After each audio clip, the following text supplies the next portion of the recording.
Bueno, ustedes ya han leído los apuntes, así que voy a proceder a explicar lo último. Hacemos un pequeño repaso. Estamos viendo la tercera función de la administración, que es la dirección, que se apoya en tres pilares, que son, como hemos visto, el liderazgo, la comunicación y lo que vamos a ver hoy, que es la motivación, ¿sí?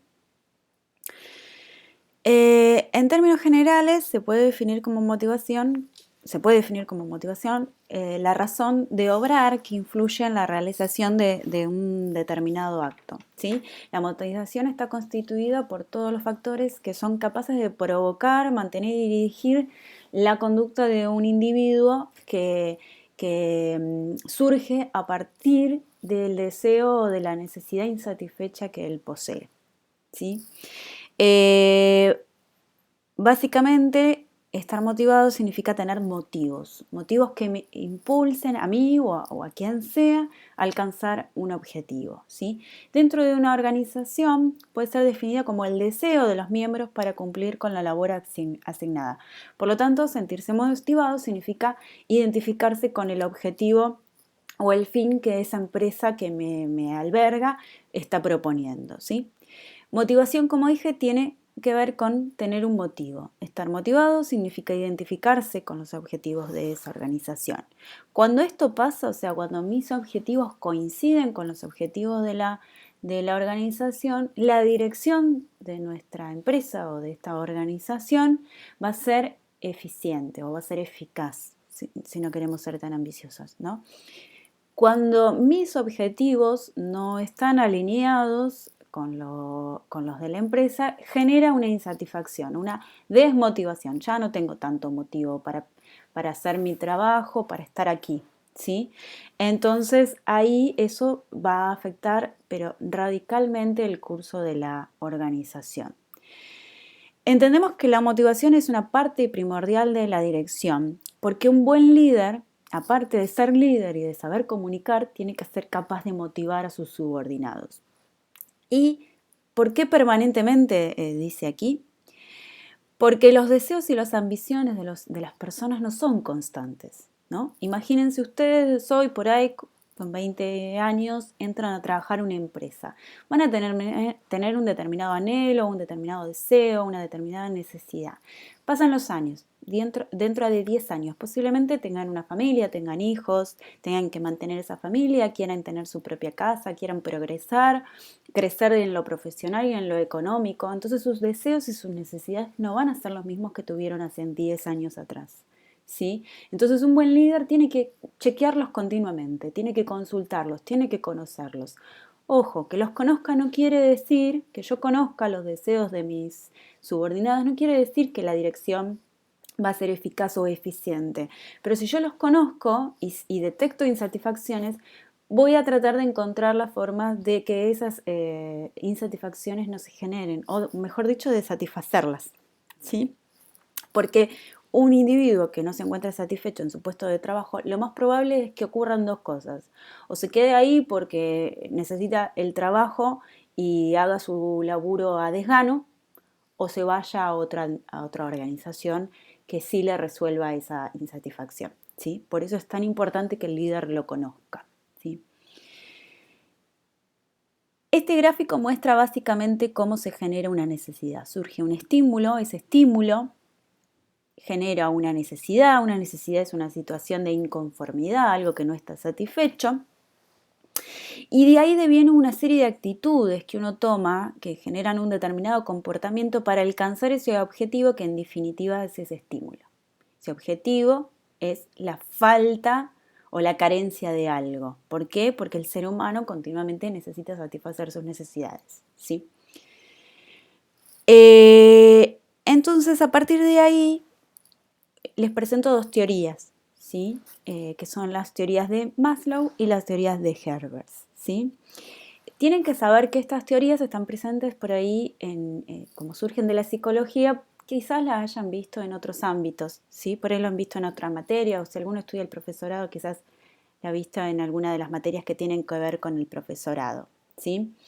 Y sabemos que las teorías son enfoques, son formas de mirar y de analizar una determinada situación. Con esto quiero decirles que una teoría no anula la otra, no es que yo tenga que elegir una, sino que ambas hablan de lo mismo, hablan del comportamiento y de la motivación de los seres humanos como parte o integrantes de un grupo, ¿sí? Hice una pausa. Antes de adentrarnos un poco en el tema, si bien ustedes ya lo leyeron, y si no lo leyeron, los invito a que lo hagan, quiero que hagan este ejercicio, quiero que piensen qué es lo que los motiva a ustedes. Aunque no estén trabajando, ¿sí? Piensen, por ejemplo, qué los motiva para hacer una determinada actividad dentro de una materia, ¿sí? Porque vieron que hay cosas que a nosotros nos gusta hacer más que otras o que las hacemos con más ganas que otras. Bueno, entonces el ejercicio es tratar de detectar qué hace que yo haga con más ganas una cosa en comparación con otra, ¿sí? Tiene que ver con una cuestión interna, con un factor interno, que por ejemplo puede ser que esa actividad que me proponen la conozca y me guste, o puede ser que esa actividad que me proponen trata un tema que yo desconozco y me gustaría incorporarlo a mi repertorio de conocimientos, entonces eso me motiva.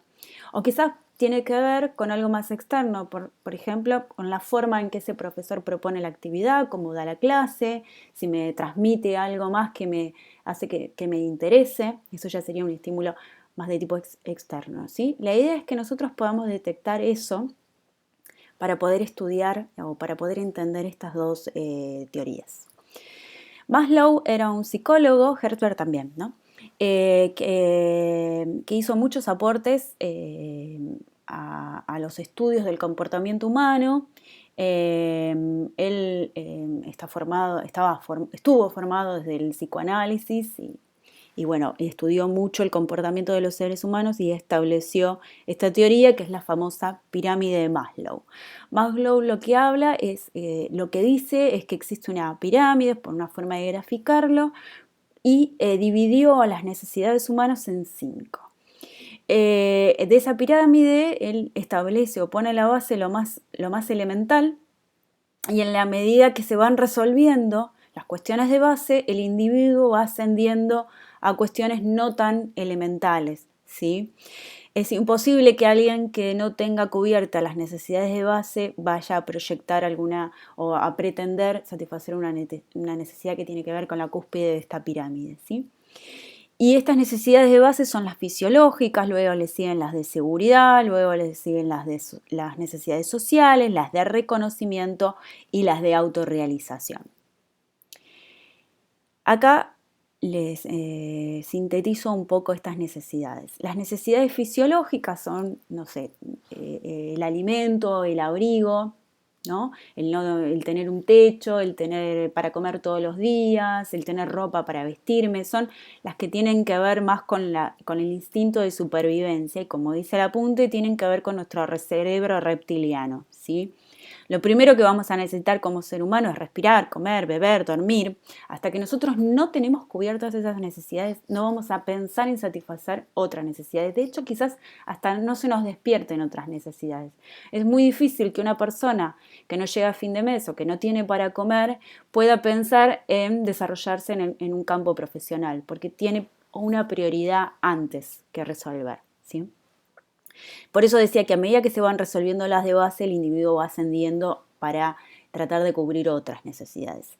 Las de seguridad, la necesidad de sentirnos seguros. Y acá hay dos aspectos. Primero, una seguridad que tiene que ver con lo físico, eso de que no haya una amenaza que atente hacia mí como ser humano o que atente contra mi vida. ¿Sí? Y después una, y no menos importante, que es la seguridad mental, el sentirse equilibrado mentalmente, el no tener miedos o ansiedades. Fíjense, por ejemplo, en esta situación pandémica en la que vivimos, quizás veamos mucha gente que está estresada, con ataques de pánico, o sea, con determinadas cuestiones que antes de la pandemia no las tenían y que esta pandemia se se las generó, ¿no? Entonces, esa persona que tiene la cabeza puesta en miedos, en inseguridades, en una situación de estrés, difícilmente pueda proyectarse de manera eficiente en sus quehaceres, ¿no? En su trabajo, en su vida diaria. Entonces, ¿por qué? Porque su cerebro está continuamente en alerta, está con miedo. Entonces el cerebro no puede derivar energía en otra actividad que no sea en esa situación, ¿no? Entonces las necesidades de seguridad, tanto física como mentales, son sumamente importantes. Luego las necesidades sociales, que tienen que ver con los vínculos, que tienen que ver con el individuo como parte de un grupo.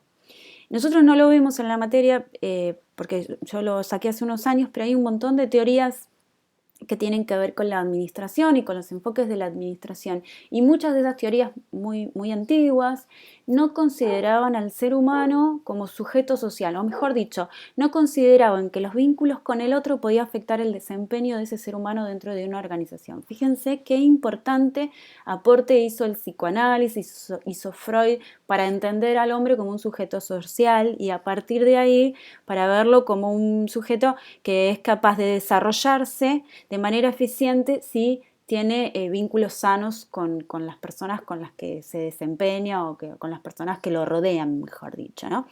Y esas son las necesidades sociales, el pertenecer a un grupo, el ser aceptado por un grupo de pares, hace que una persona se encuentre satisfecha. Una persona que por ahí no tiene muchos amigos o no tiene amigos o vive muy aislado, quizás tenga se le manifiesten carencias en otros aspectos, ¿sí? Y las necesidades sociales son fundamentales también de satisfacer, ¿sí? Las necesidades de reconocimiento, que acá tienen que ver con una cuestión externa. O sea, la necesidad de estima tiene que ver con que el otro te considere desde el punto de vista de tu reputación, ¿sí? O sea, que pase algo que haga que nos permita destacarnos dentro de un grupo. Y que la imagen que nosotros generamos en ese grupo sea positiva. ¿Por qué? Porque de alguna manera se nos retroalimenta a través de cierta confianza y de autoconfianza, ¿sí? Entonces las necesidades de reconocimiento, acá les puse un ejemplo, tienen que ver con la autoestima que se me genera a partir de que el otro reconoce mi trabajo o me reconoce como un sujeto capaz o como un buen profesional o en el caso de ustedes como siendo buenos estudiantes, ¿no? Continuamente necesitamos reconocimiento a partir del otro, que no lo podemos generar nosotros solos, porque eso que generamos nosotros solos son las necesidades de autorrealización, ¿sí?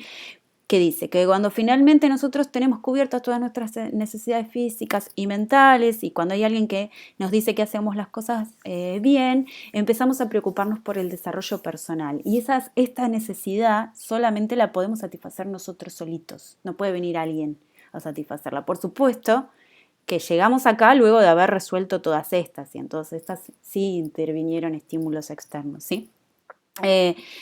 Y bueno, las necesidades de autorrealización van a variar muchísimo dependiendo del individuo, o sea, a medida que la pirámide asciende son como más específicas. Lo que yo puedo llegar a necesitar para sentirme un buen profesional quizás no sea lo que ustedes necesitan, ¿sí? Entonces acá se vuelven como más específicas esas necesidades y por ende la posibilidad de satisfacerla también va a ser más específica, porque van a ser diversas. ¿Sí? Siempre piensen esto que yo les decía al principio, un líder debe conocer las necesidades de sus subordinados para poder satisfacerlas de alguna manera y que sus objetivos se alineen a los de la organización.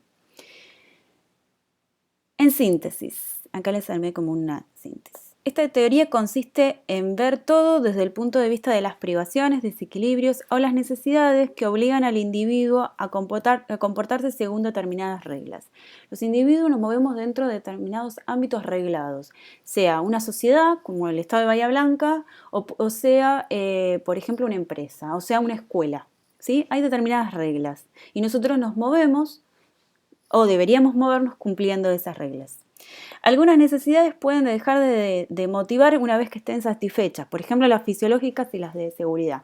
Si yo como todos los días y sé que mañana voy a tener desayuno, almuerzo, merienda y cena, no va a ser una necesidad latente. Yo no voy a estar preocupado por mañana tendré para comer, porque doy por descontado que voy a tener para comer, como voy a dar por descontado que voy a tener dónde dormir, voy a tener abrigo, voy a tener esas necesidades biológicas satisfechas. Eh, entonces, una vez que están resueltas, no me van a generar, yo no voy a decir quiero tener más comida normalmente, porque ya sé que voy a tener para comer, ¿sí? Pero hay otras necesidades que tienen que ver con el crecimiento personal y poder desarrollar un potencial propio que son muy activas, que aunque aunque alguien me las satisfaga, de acá a un tiempo voy a ambicionar más. ¿Sí? Y son las que están como más arriba, más cercanas a la punta de la pirámide.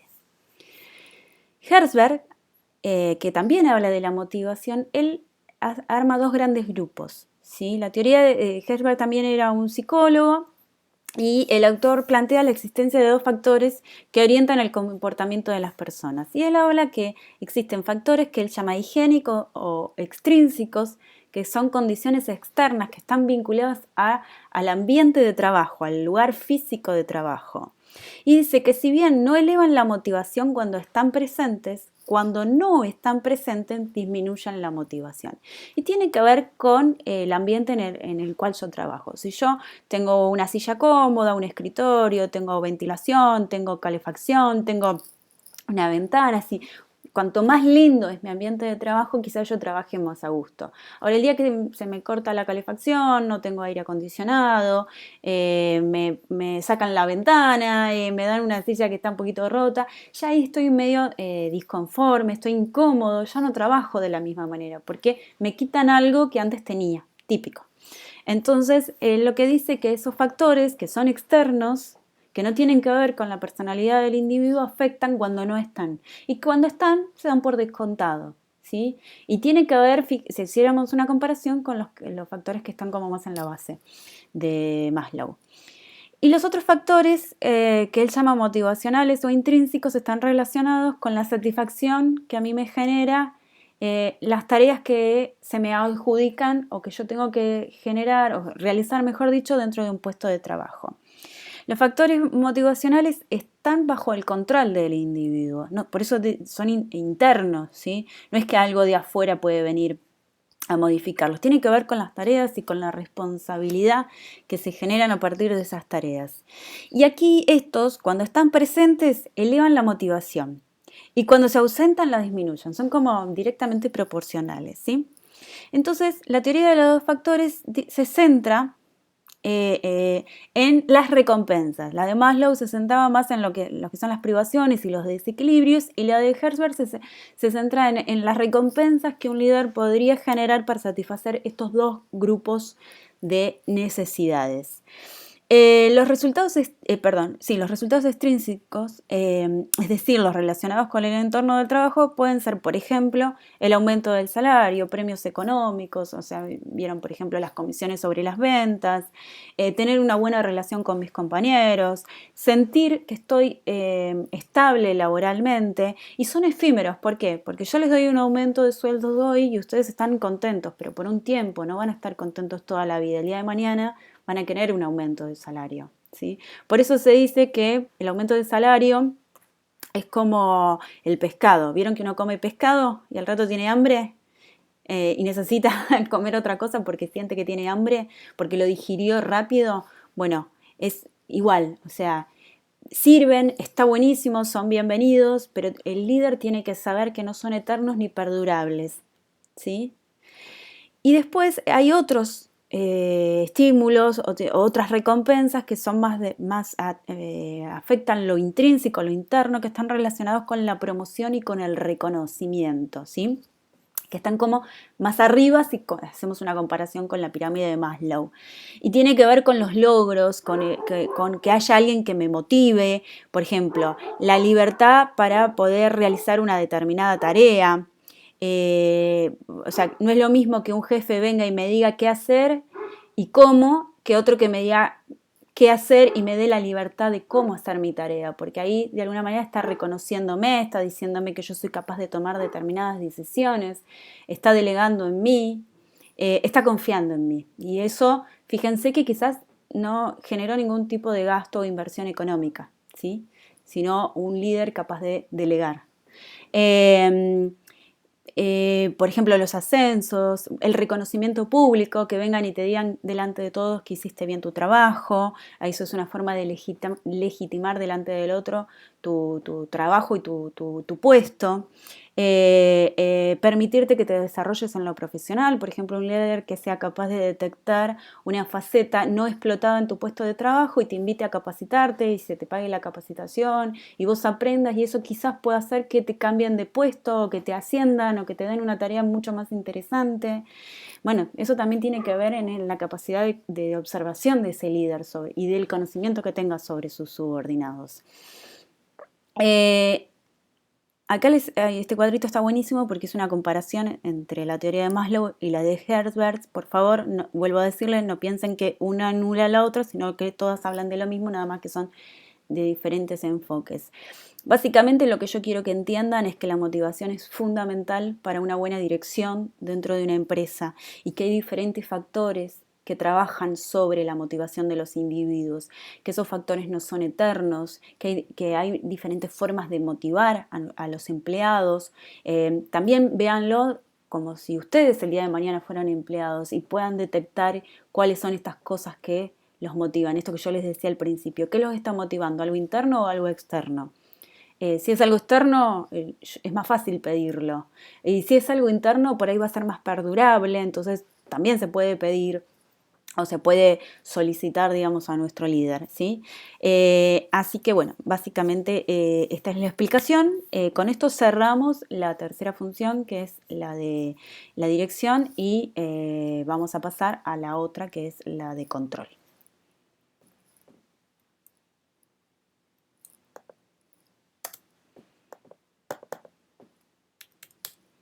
Bueno, no cierra.